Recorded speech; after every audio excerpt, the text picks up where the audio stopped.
कहानी की शुरुआत में हम एक औरत की झलक देखते हैं और वहीं क्रिस नाम का एक आदमी एक कैफे में बैठकर 9:08 होने का इंतजार कर रहा था। समय होते ही उसने दरवाजे की तरफ मुड़कर देखा और निराश होकर वहां से चला गया। इसके बाद क्रिस लास वेगस में एक मैजिक शो करने के लिए गया, जहां वो चीजों के होने से पहले ही उनका पता लगाने वाला था और इसके लिए उसने दर्शकों में से एक औरत को स्टेज पर बुलाया, जिसके बाद उस औरत का नेकलेस गिरने से पहले ही उसने इस बारे में बता दिया। उधर दर्शकों में बैठकर एक आदमी और एक औरत क्रिस पर नजर रखे हुए थे। असल में क्रिस को अपने मैजिक शो के लिए ज्यादा पैसे नहीं मिलते थे और इसीलिए वो अक्सर अपने जादू का इस्तेमाल कसीनो में भी करता था। और वैसे भी क्रिस पूरा भविष्य नहीं देख सकता था, वो बस ये देख सकता था कि अगले 1-2 मिनट में क्या होने वाला है, वो भी सिर्फ अपने साथ। तभी कसीनो में जुआ खेलते वक्त वहाँ के स्टाफ को क्रिस पर शक होने लग गया और ठीक उसी समय पर क्रिस ने कैमरा की तरफ देखा, जैसे मानो वो उनकी सभी बातें सुन सकता हो। और जैसे ही उन्होंने सिक्योरिटी को क्रिस की तरफ भेजा तो वो तुरंत ही वहाँ से उठकर कैश काउंटर पर चला गया, जहाँ उसकी नजर एक आदमी पर पड़ी जो बंदूक के दम पर कैश काउंटर को लूटना चाहता था। और जब एक पुलिस वाले ने उसे रोकने की कोशिश की तो उसने उस पर गोली चला दी, लेकिन असल में ये सब अभी हुआ नहीं था। और जैसे ही वो आदमी कैश काउंटर के पास आया तो क्रिस ने उसे बंदूक निकालने से पहले ही दबोच लिया। और जब वहाँ मौजूद पुलिस वालों ने क्रिस को बंदूक नीचे रखने को कहा तो क्रिस उनसे बचने के लिए वहाँ से तेजी से भागने लग गया और अपनी खास काबिलियत की मदद से वो बड़ी ही आसानी से पूरे कसीनो में घूम घूम कर सभी पुलिस वालों से बच सकता था। जल्द ही वो कसीनो से बाहर निकलकर एक गाड़ी में बैठा और फरार हो गया, जिसके बाद पुलिस की गाड़ियों ने उसका पीछा करना शुरू कर दिया। उनसे भागते हुए क्रिस की गाड़ी अचानक एक ट्रेन से टकरा गई और असल में उसने अपना थोड़ी देर बाद वाला फ्यूचर देखा था और इसीलिए वो अपनी गाड़ी की रफ्तार बढ़ाकर सही समय पर ट्रेन और पुलिस वालों से बचकर निकल गया। उधर कसीनो में कैली नाम की एक FBI एजेंट क्रिस की पूरी कैमरा रिकॉर्डिंग देख रही थी और जब उसने अपने साथी को इस बारे में बताया तो उसका कहना था कि उसके पास इन फालतू चीजों के लिए टाइम नहीं है,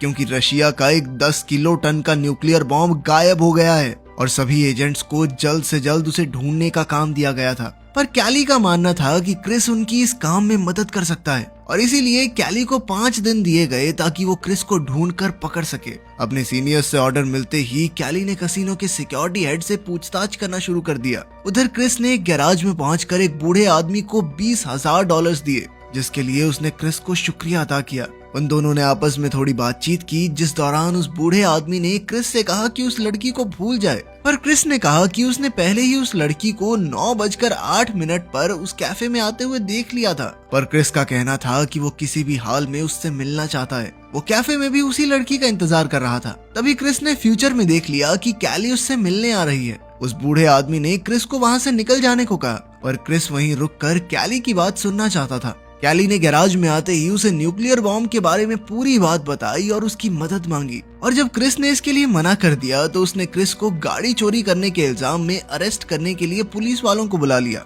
लेकिन अभी ये सब हुआ नहीं था और ये देखकर कि कैली उसके साथ क्या करने वाली है, क्रिस तुरंत वहाँ से निकल गया। उधर एक आदमी और औरत क्रिस के बारे में पता लगाने के लिए कसीनो के सिक्योरिटी हेड को मार रहे थे। अगले दिन क्रिस एक बार फिर से उसी कैफे में बैठकर 9:08 होने का इंतजार कर रहा था, पर इस बार जब उसने मुड़कर देखा तो आखिरकार वो लड़की दरवाजे से अंदर आ गई, जिसके बाद वो पास में ही मौजूद एक टेबल पर जाकर बैठ गई। क्रिस उससे बात करना चाहता था और इसीलिए उसने अलग अलग तरीकों का इस्तेमाल करने के बारे में सोचा, पर हर बार वो लड़की उसे अनदेखा कर देती और चौथी बार तो उसने क्रिस को कुर्सी से उठने से पहले ही रोक दिया कि भाई तेरे से नहीं होगा, तू रहने दे। पर असल में क्रिस ये सब फ्यूचर में देख रहा था और तभी कैंडल नाम का एक आदमी उस लड़की से मिलने के लिए आया और उसने उस लड़की को लिज नाम से पुकारा। पर उन दोनों के बीच चीजें कुछ ठीक नहीं थी, जिसके चलते कैंडल ने लिज के साथ जोर जबरदस्ती करना शुरू कर दिया और जैसे ही क्रिस लिज को बचाने के लिए आगे बढ़ा तो कैंडल ने उस पर भी हमला कर दिया,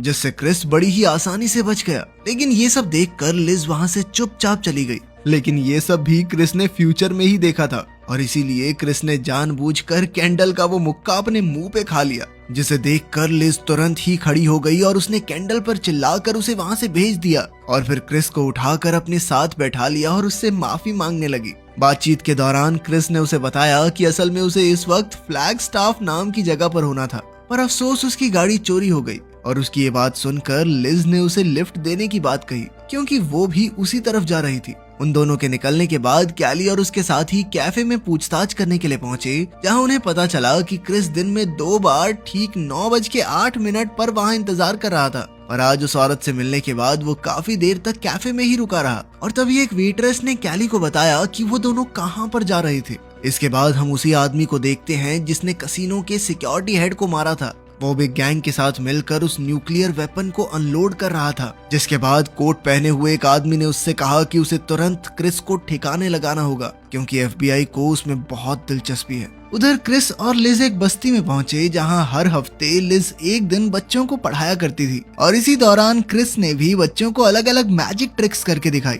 रात को वापस आते वक्त लिज अचानक से क्रिस के कंधे पर ही सो गई। पर आगे रास्ता खराब होने की वजह से उन दोनों ने रात एक होटल में रुकने का फैसला किया। और कमरे में एक ही बिस्तर था, जिस वजह से क्रिस ने गाड़ी में ही सोने का फैसला किया। उधर पुलिस को उन दोनों के होटल में होने के बारे में पता चल गया और साथ ही उन्हें खबर मिली कि न्यूक्लियर बॉम्ब भी उनके देश में आ चुका है। जिसके बाद कैली ने अपनी सारी ताकत क्रिस को पकड़ने में लगा दी ताकि वो उनकी मदद कर सके। उधर वो गैंग भी एफबीआई पर नजर रख रही थी ताकि वो उनका पीछा करके उनसे पहले क्रिस तक पहुंच जाएं। उधर होटल में जैसे ही लिज नहाकर बाहर निकली तो क्रिस ने उसकी खूबसूरती की तारीफ करते हुए उसे गुलाब का फूल दिया। जिसके बाद वो दोनों एक दूसरे के काफी करीब आ गए। उधर रास्ते में कैली को उसके ऑफिस से फोन आया, जिसने उन्हें बताया कि कोई उनका पीछा कर रहा है। उधर लिज के साथ सोते हुए अचानक से क्रिस की आंख खुली तो उसे भविष्य में होने वाली घटनाओं का अंदाजा लग गया। उसी सुबह जब लिज होटल से बाहर निकली तो कैली ने उसे रोककर अपनी गाड़ी में बैठा लिया। जिसके बाद उसने क्रिस की कसिनो वाली वीडियो दिखाते हुए उसे सब कुछ बता दिया। वीडियो दिखाने के बाद लिज को एक ड्रग क्रिस की ड्रिंक में मिलाने को कहा गया, जो क्रिस को 5 मिनट के अंदर ही सुला देगी। लेकिन उसे वो गोली क्रिस के कमरे से निकलने के 2 मिनट बाद मिलानी थी। होटल में वापस जाने के बाद लिज ने क्रिस को नहाने के लिए भेज दिया। दूसरी ओर उस गैंग के आदमी क्रिस के बाहर निकलते ही उसे गोली मारने का इंतजार कर रहे थे। 2 मिनट बाद लिज ने ड्रिंक में वो गोली मिला तो दी, पर जैसे ही क्रिस उसे पीने वाला था तभी लिज ने उसे रोककर सारी सच्चाई बता दी। जिसके बाद क्रिस अपनी ड्रिंक बदल कर बाहर चला गया। उधर गैंग वालों को सटीक निशाना नहीं मिला और इधर एफबीआई को लग रहा था कि अब वो 5 मिनट में सो जाएगा। वापस अंदर जाने के बाद क्रिस ने लिज को अपनी शक्तियों के बारे में सब कुछ सच बता दिया। पर लिज को लग रहा था कि शायद क्रिस को कोई धोखा हुआ है। पागल है क्या ये? और अपनी बात को साबित करने के लिए क्रिस ने टीवी ऑन किया और आने वाली खबर पहले ही बता दी। साथ ही उसने लिज को बताया कि वो भविष्य में बहुत आगे नहीं देख सकता, बस 2 मिनट बाद की चीजें देख सकता है। लेकिन न जाने कैसे लिज के साथ अपनी मुलाकात उसने कई दिन पहले देख ली थी। ये सब सुनकर लिज काफी हैरान थी, पर उसे समझ नहीं आ रहा था कि एफबीआई उसके पीछे क्यों पड़ी है। जिस पर क्रिस ने उसे बताया कि ये देश की सुरक्षा की बात थी। वो भी अपने देश को चाहता है, लेकिन सिर्फ 2 मिनट आगे देखने की शक्तियों से वो उनकी क्या मदद करेगा। इसके बाद क्रिस ने उसे $10,000 देते हुए 45 सेकंड बाद वही सब करने को कहा जो उसने कागज पर लिखा हुआ था। उधर कैली को अब शक हो रहा था कि तभी उसकी नजर सामने से आ रहे क्रिस पर पड़ी, जो बिल्कुल ठीक था। तभी क्रिस ने अपनी घड़ी की तरफ देखते हुए खाई में छलांग लगा दी। जिसके बाद सभी एफबीआई एजेंट्स भी उसे पकड़ने के लिए भागे। उधर गैंग मेंबर्स ने भी उसे गोली मारने की कोशिश की, पर वो बड़ी ही आसानी से उन गोलियों से बच गया। उधर लिज ने कहे मुताबिक बाहर जाकर अपनी गाड़ी चालू करके खाई की तरफ भेज दी और ऐसा करते ही वो गाड़ी अपने साथ साथ काफी सारे भारी सामान को भी खाई में ले गई, जिनसे बचने के लिए एफबीआई एजेंट्स को पत्थरों के पीछे छुपना पड़ा। और इधर क्रिस बड़ी ही आसानी से उन सभी से बचता हुआ भाग रहा था। तभी अचानक से कैली ने उसका रास्ता रोक लिया, पर ऊपर से आ रही चीजों के चलते क्रिस ने तुरंत ही कैली को पकड़कर उसे भी बचाया।